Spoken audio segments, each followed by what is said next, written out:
All right, so now that we have an idea of who the two superpowers are and basically what their objectives are, let's now turn our attention to how US Cold War policy actually looked. Like, what shape did it take? So let's turn our attention here, and I'm going to ask you to look at the map down here in the bottom as well. You can see where the spheres of influence are. The red parts of the map there, somewhat cliche-like, are places in Europe that are, if not controlled by the Soviet Union, then at least influenced by the Soviet Union. And a large part of what Stalin wanted when the big three, Stalin, Roosevelt, and Churchill, were negotiating what the post-war world would look like, a large part of what he wanted was to create a buffer zone in Eastern Europe. This was now the second time that Russia had had to face an enemy from the West, Germany, in fact, both times. And so they wanted to make it harder. In fact, this is probably more than the second time if you count all the way back to Napoleon and stuff like that.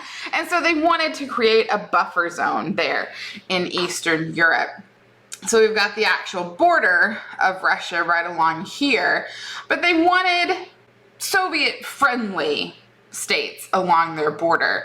And so we see the installation of satellite governments, puppet states, in places like Poland, Czechoslovakia, Hungary, Romania, Bulgaria, and in East Germany. Now, if we look at Germany in particular, part of the arrangement after the end of the Second World War, agreed, I believe, at the Potsdam Summit, was that Germany would be divided actually into four sections, each section controlled by one of the major allies, and then France would have a section as well. So France, the UK, and the United States would control a section, and then the Soviet Union would control a section.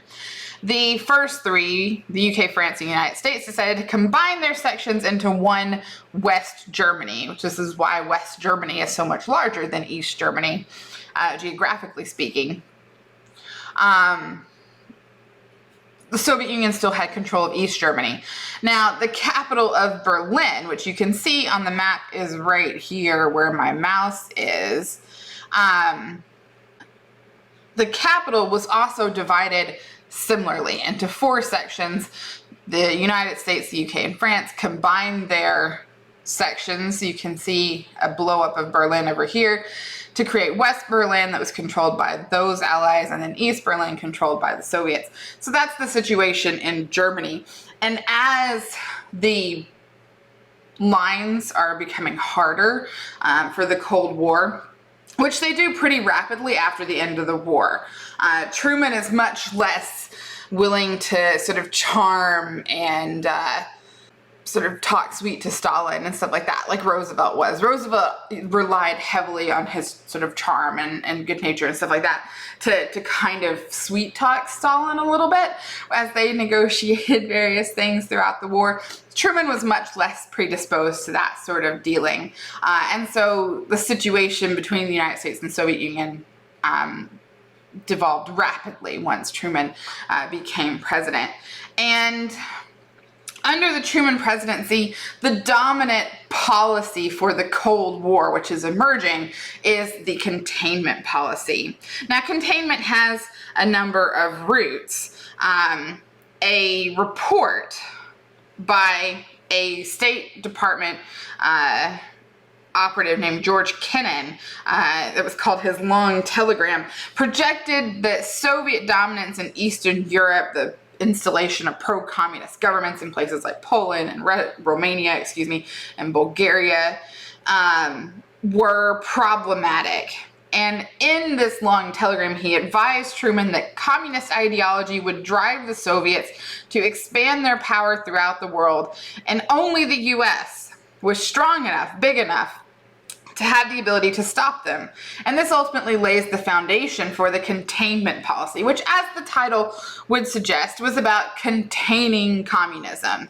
stopping it where it existed and not allowing it to spread. And this is going to be the driving factor for much of Truman's foreign policy objectives.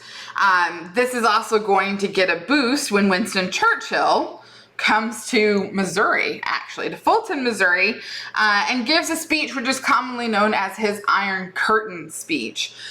In that speech, Churchill declares that an Iron Curtain has descended across Europe, separating the free West from the communist East, again, solidifying these battle lines, essentially, in the Cold War. Now, there is, I think, some evidence that these warnings were somewhat overblown.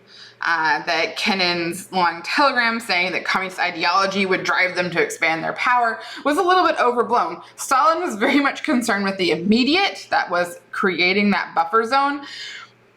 But in reacting so harshly, the United States almost ensured the creation of the Cold War itself. And so Truman adopts the containment policy, and the containment policy is going to see a number of methods, I guess you could say, for coming about. One of the first iterations we get of this policy is under what became known as the Truman Doctrine. So President Truman's perspective on the world was somewhat limited. He lacked experience. He had been a member of Congress before being elected vice president, but as vice president, he didn't really do much. Roosevelt tended to play his cards very close to his chest, and he didn't include Truman on a lot of things. One of the best examples of this is that Truman had no idea the United States was developing the atomic bomb until somebody walked into his office as president and said, okay, it's ready. He had absolutely no clue because Roosevelt didn't clue him into those kind of things. He wasn't involved in any of the meetings with Churchill and Stalin or anything like that. And so Truman is kind of thrown into this situation and he's not really prepared for it. He played virtually no role as vice president in foreign policy, and he tended to have a very black and white outlook on things. Stalin could not be trusted, and the U.S. had a responsibility to provide leadership, and so that's going to drive a lot of Truman's policy decisions. And with the Truman Doctrine, that is going to take shape in Greece and Turkey, primarily down here. So Greece, the monarchy in Greece was threatened by communist rebellion. In Turkey, the Soviets were demanding joint control of the straits that linked the Black Sea to the Mediterranean Sea, right here where you would find the city of Istanbul today. Ultimately, to the United States, we blamed the Soviet Union for a lot of those internal struggles. Ultimately, though, the Soviets had very little to do with those internal problems. Most of that was reactions against corrupt and undemocratic regimes, people not wanting to live under corrupt monarchies and the like anymore. But the United States is going to have a vast blind spot during the Cold War in that they can't see, or rather that we can't see, anything happening in the world outside of this lens of the Cold War. Everything has to do with us versus the Soviets. And quite frankly, a lot of these smaller conflicts, like revolution in Greece, didn't have much to do with the United States versus the Soviet Union. It was people wanting to overthrow a government that was oppressive and horrible. But we've got a blind spot to that during the Cold War. The Cold War really consumes everything as far as how we view the rest of the world in the United States. Both Turkey and Greece were seen as strategically significant. That was the gateway to Southeastern Europe and to the rather oil-rich Middle East, which oil is becoming an increasingly important commodity in the United States. Great Britain, which had been sort of traditionally the kind of Western influence in that part of the world, was disengaging. Their economy was completely wrecked by the war. They couldn't afford to prop up governments like Greece and Turkey. And so the United States had to step in, at least according to Truman. The presidential embrace of containment policy is really defined with the Truman Doctrine and those actions in Greece and Turkey. Here we get the definition of this division of the globe between free and communist. Truman gives a speech in a joint session of Congress defining America's role as supporting freedom-loving peoples wherever communism may threaten them. America's ongoing mission was to lead and defend the free world. As the leader of the free world, it is our responsibility. It is really there that America acquires that title or that nickname, leader of the free world. The impact on the popular conception of the post-war world was immediate. It encouraged a very stark black and white view of the world in the United States, with communist meaning equaling unfree and everyone else equaling free, everyone else including vicious dictators, which the United States will prop up for the next several decades around the world in the name of the Cold War and freedom, which is somewhat ironic. However, this is not something that's questioned largely at the time. It has broad bipartisan support, and the implementation is fairly successful. Aid was given to anti-communist regimes, oftentimes no matter how undemocratic or authoritarian they were. We forged a global military alliance, NATO, which you can see here, the gold countries here are members of NATO. We found new national security bodies, the Atomic Energy Commission, the National Security Council, and the CIA all get their start in the name of fighting this Cold War. Another iteration of the Cold War policies is the Marshall Plan. Again, like I said at the beginning, the U.S. realizes that their global influence and power is rested largely on economic goals, achieving economic goals. And most of the Western world is in complete economic shambles. And we would benefit immensely by those countries getting back on their feet as quickly as possible. And this is the kind of underlying thought process for what becomes the Marshall Plan. This was essentially a plan for the U.S. to finance the economic recovery of European nations. Much of Europe was still in ruins following the war. There were food shortages, inflation, and all of these things ultimately led to the growth of radical political parties. Communist parties in places like France were on the rise, and Italy. And so this plan sought to subvert those actions by speeding up the process of economic recovery, by injecting U.S. money into those economies. And you can see on this map, those little green dollar signs are all countries that took U.S. money under the Marshall Plan. By 1950, Western Europe, economic production had exceeded pre-war levels and was poised to follow the U.S. down the road of mass consumption. The Soviet Union didn't participate, nor did its satellite states participate. Some of those satellite states did attend initial meetings of the Marshall Plan, but Stalin he got nervous, I guess you could say, about that, and very quickly intimated to these leaders that they should not participate in the program.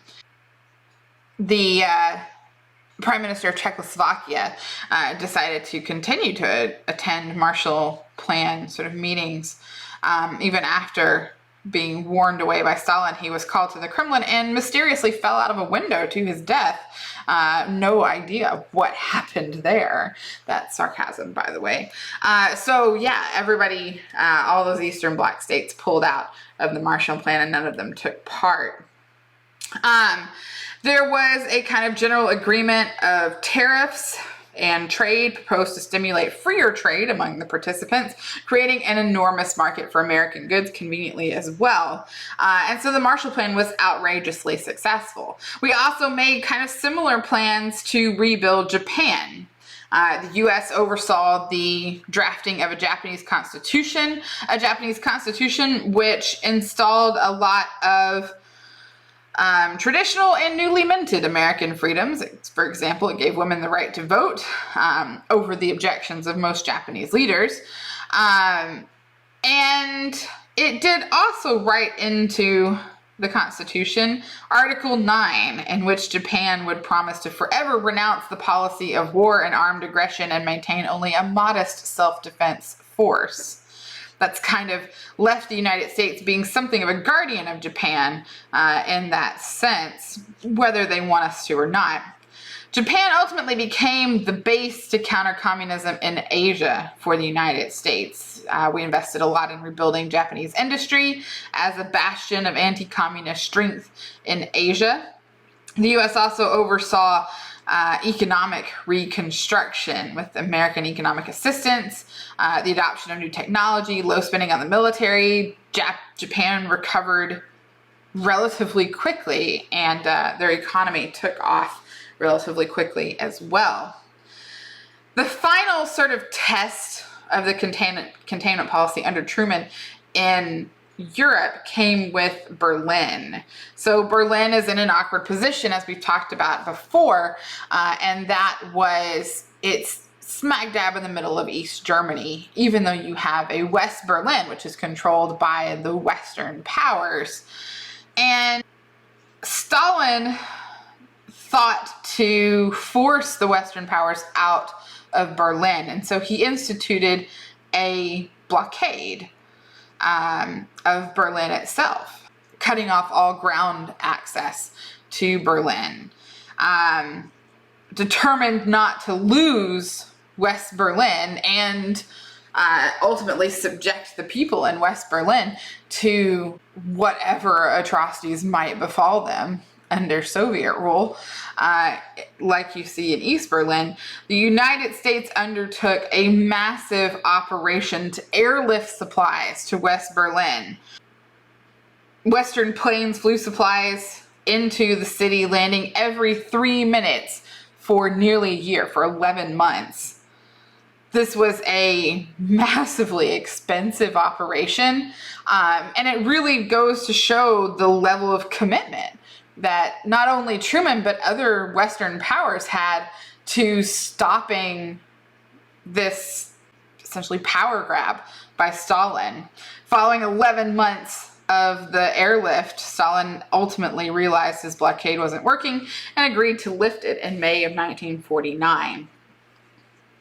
When we get back in our next lecture, we'll talk a little bit about how the Cold War is escalating now coming into 1949.